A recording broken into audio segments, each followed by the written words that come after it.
వరంగల్లో బీఆర్ఎస్ అత్యంత ప్రతిష్టాత్మకంగా నిర్వహించనున్న plenary సభపై MLC Kalvakuntla Kavitha silent అయ్యారు. ఆమెకు పార్టీ సిల్వర్ జూబ్లీ వేడుకలకు ఆహ్వానం లేదా? అందుకే సన్నాహక సమావేశాలకు గైర్హాజరవుతున్నారా? ప్రస్తుతం గులాబీ పార్టీ శ్రేణుల్లో ఇవే అనుమానాలు వ్యక్తమవుతున్నాయి. దానికి తగ్గట్లే నిజామాబాద్ జిల్లా నేతల సమావేశాలకు సైతం ఆమె హాజరు కావడం లేదు.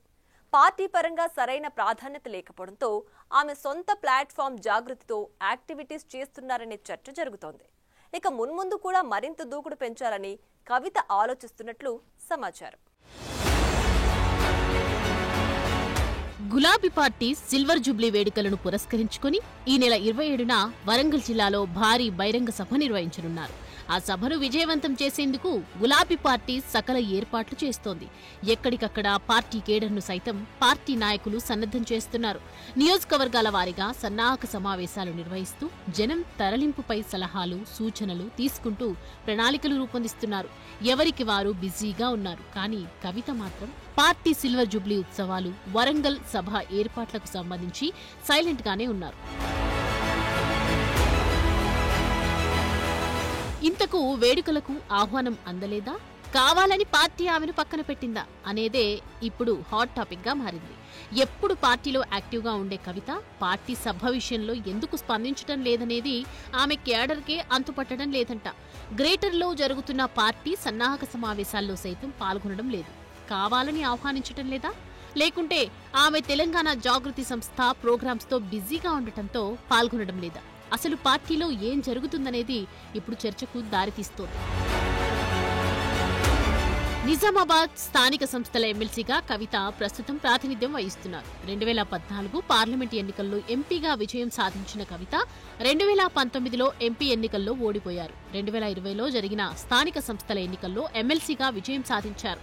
తిరిగి 2021 నవంబర్లో జరిగిన స్థానిక సంస్థల ఎమ్మెల్సీ ఎన్నికల్లో రెండోసారి విజయం సాధించారు. ఆ జిల్లాల్లోని అన్ని అసెంబ్లీ సెగ్మెంట్లలో మంచి పట్టుంది. కేడర్ నేతలతోనూ పరిచయాలు ఉన్నాయి. పార్టీ సన్నాహక సమావేశాలు అన్ని జిల్లాలతో పాటు నిజామాబాద్ జిల్లాలోని నియోజకవర్గాల్లోనూ జరుగుతున్నాయి. అయితే కవిత మాత్రం ఇప్పటి వరకు వెళ్లలేదు. పార్టీ కేడర్ను సభకు సన్నద్ధం చేయటం లేదు. అంతేకాదు, ఇటీవల వారం రోజుల పాటు ఉమ్మడి జిల్లాల ముఖ్య నేతలతోనూ ఎర్రవెల్లి ఫామ్ హౌస్ లో కేసీఆర్ అధ్యక్షతన సమావేశాలు జరిగాయి. ఆ సమావేశాలకు సైతం కేసీఆర్ కుమార్తె వెళ్లలేదు. ఇప్పుడు సొంత జిల్లా నిజామాబాద్ లో జరుగుతున్న సమావేశాలకు దూరంగా ఉంటున్నారు. దాంతో ఆమెకు పార్టీ సమావేశాలు నిర్వహించమని చెప్పలేదా? ఆ జిల్లా అధ్యక్షుడు ఆహ్వానించటం లేదా?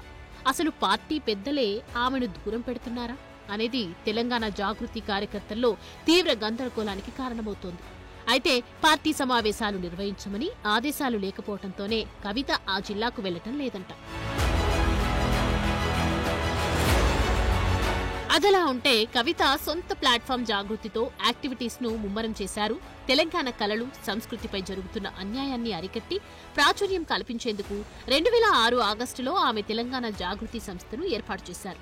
నాటి నుంచి జాగృతి సంస్థ బతుకమ్మ ఉత్సవాలలో పాటు సేవా కార్యక్రమాలను ముమ్మరంగా నిర్వహిస్తోంది. ప్రస్తుతం బీసీ, మహిళా అంశంతో ముందుకు సాగుతోంది. 42% రిజర్వేషన్లపై పోరాటం సాగిస్తూనే మరోవైపు పూలే విగ్రహాన్ని అసెంబ్లీలో ప్రతిష్ఠించాలన్న డిమాండ్తో ప్రతి జిల్లాలో ధర్నాలు, నిరసనలు, రౌండ్ టేబుల్ సమావేశాలు నిర్వహించారు. ప్రజలు పడుతున్న ఇబ్బందులు ఏవీ దృష్టికి వచ్చినా వాటిపై గళం వినిపిస్తున్నారు. జాగృతితో పాటు పూలే ఫ్రంట్ తో కార్యాచరణ కొనసాగిస్తున్నారు. ఈ నేపథ్యంలో నెక్లెస్ రోడ్డు పరిసరాల్లో పూలే విగ్రహాన్ని ఏర్పాటు చేయాలన్న ప్రభుత్వ యోచనను స్వాగతిస్తున్నట్లు కవిత ప్రకటించారు. ముఖ్యమంత్రి రేవంత్ రెడ్డి ట్యాంక్ బండ్ పై విగ్రహ ఏర్పాటుకు స్థల పరిశీలన చేయడం అభినందనీయమన్నారు. అలాగే అసెంబ్లీలో పూలే విగ్రహం ఏర్పాటు చేసే వరకు పోరాటం కొనసాగుతుందని స్పష్టం చేశారు. అదలా ఉంటే రాష్ట్ర బడ్జెట్ సమావేశాల సందర్భంగా మండలిలో ప్రభుత్వం కులగణన తప్పుల తడకగా ఉందని ఆరోపిస్తూ బీఆర్ఎస్ ఎమ్మెల్సీలు వాకౌట్ చేశారు. కానీ కవిత మాత్రం మండలిలోనే ఉండటం చర్చనీయాంశంగా మారింది. ప్రభుత్వానికి ఆమె సపోర్ట్ చేస్తున్నారనే ప్రచారం సైతం జరిగింది. కవిత తీసుకుంటున్న నిర్ణయాలు ఇప్పుడు రాజకీయ వర్గాల్లో హాట్ టాపిక్ గా మారాయి. అసెంబ్లీలో పూలే విగ్రహం కోసం తెలంగాణ జాగృతి ఆధ్వర్యంలో ప్రభుత్వంపై ఒత్తిడి చేస్తున్నామని, సహకరించాలని వామపక్షాల మద్దతు కోరుతున్నారు. సిపిఎం జాగృతి కార్యక్రమాలకు మద్దతు మద్దతు ఇస్తామని, కానీ బీఆర్ఎస్ పార్టీగా చేస్తే మాత్రం ఇవ్వబోమని ఖరాఖండిగా చెప్పినట్లు విశ్వసనీయ సమాచారం. మరోవైపు సిపిఐ పార్టీ మద్దతు సైతం కూడగడుతున్నారు. ఆ పార్టీ నేతలతోనూ 1-2 రోజుల్లో భేటీ కాబోతున్నట్లు సమాచారం. జాగృతి చేసే కార్యక్రమాలకు కలిసి వచ్చే పార్టీలన్నింటితోనూ ముందుకు వెళ్లేందుకు సిద్ధమవుతున్నారు. ఆ క్రమంలో ప్రజా సమస్యలపై పోరాటాల్లో మరింత దూకుడు పెంచేందుకు కవిత సిద్ధమవుతున్నారంట.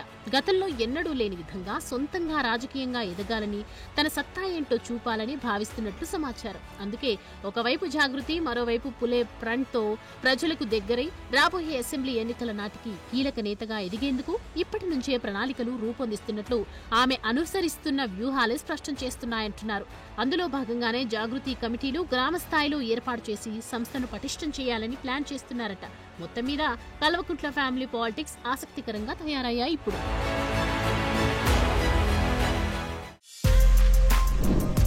For more videos like this, subscribe Big TV channel.